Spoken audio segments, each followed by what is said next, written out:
Welcome to a brand new week, children. Well, I know what you're all thinking. You're probably thinking, you look different, Dr. Chan.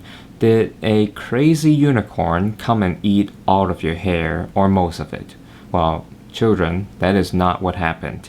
It wasn't a crazy unicorn, but it was a crazy, curious George. The monkey, you know, he was so curious about what my hair tastes like he ate most of it. Yeah. No, I'm just kidding. I just got a haircut. Alright, silly time is over. Now, today I want to read you another really fun book. It's called First Day Jitters.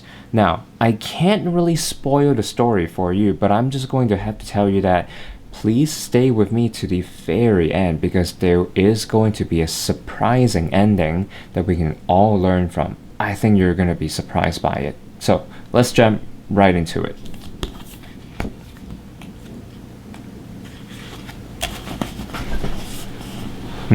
Let me make sure that you can see okay. Sarah, dear, time to get out of bed, Mr. Hartwell said, poking his head through the bedroom doorway. You don't want to miss the first day at your new school, do you? So someone doesn't want to get out of bed. I'm not going, said Sarah, and pulled the covers over her head. Of course you're going, honey, said Mr. Hartwell, as he walked over to the window and snapped up the shade. Even the dog is helping to pull the cover down. No, I'm not. I don't want to start over again. I hate my new school, Sarah said. She tunneled down to the end of her bed. And Mr. Hartwell doesn't know what to do. Have you ever felt like that? You don't want to go to school. I think our friend Sarah is feeling the same. How can you hate your new school, sweetheart? Mr. Hartwell chuckled. You have never been there before. Don't worry. You like your other school. You like this one. Besides, just think of all the new friends you'll meet. That's just it. I don't know anybody, and it will be hard, and I just hate it, that's all. So she's giving a lot of reasons why she doesn't want to. What will everyone think if you aren't there? We told them you were coming. Everyone is expecting a new friend. Would the police get involved in searching for them? Would the neighbor kids, pass out posters of a missing person? Or would the old lady with her grandchildren be looking for Sarah? We don't know. They will think that I'm lucky and they will wish that they were at home in bed like me. Mr. Hartwell sighed. Sarah Jane Hartwell, I'm not playing this silly game 1 second longer. I'll see you downstairs in 5 minutes. So time is running out and Mr. Hartwell is giving Sarah the ultimatum here.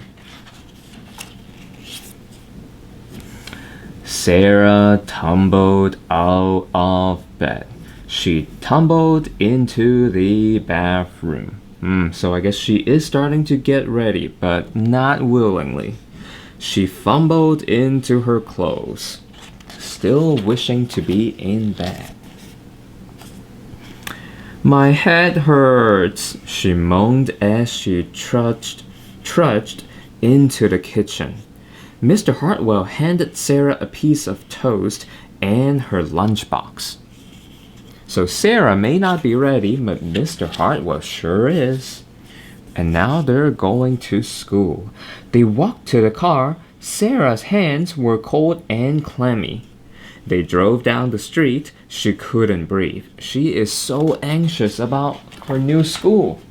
Have you ever felt that way before? I bet you have. I might have too. And then they were there. I feel sick, said Sarah weakly. Nonsense, said Mr. Hartwell. You'll love your new school once you get started. Oh, look, there's your principal, Mrs. Burton. Sarah slumped down in her seat. Still having a difficult time.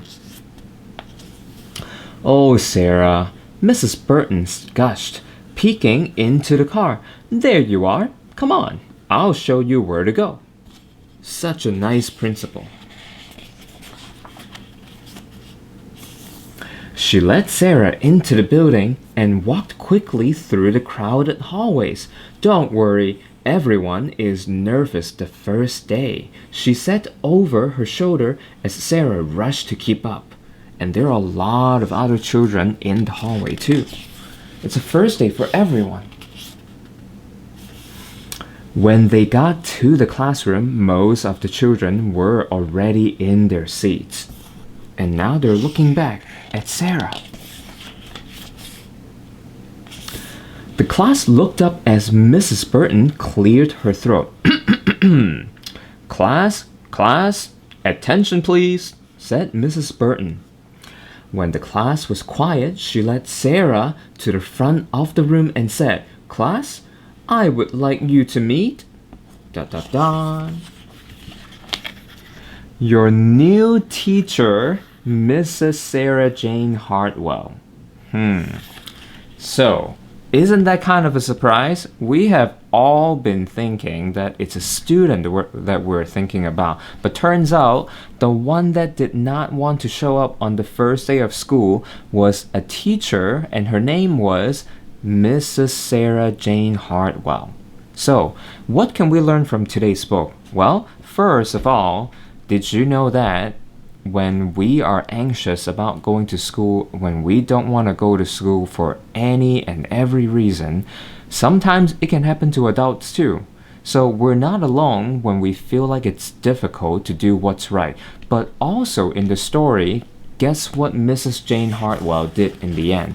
It was hard for her. She did not want to go to school, but because it was the right thing to do, she still did it. She bravely embraced what she needed to do, and she still went to school, made the right choice. And I hope, boys and girls, that you will also remember this story, that even when it's tough, we still need to do what is right. We still need to make a good choice, and that is what Mrs. Sarah Jane Hartwell did. So, girls and boys, I hope you liked today's story, and come back tomorrow and I'll read you another one. Alright, have a great day. Bye!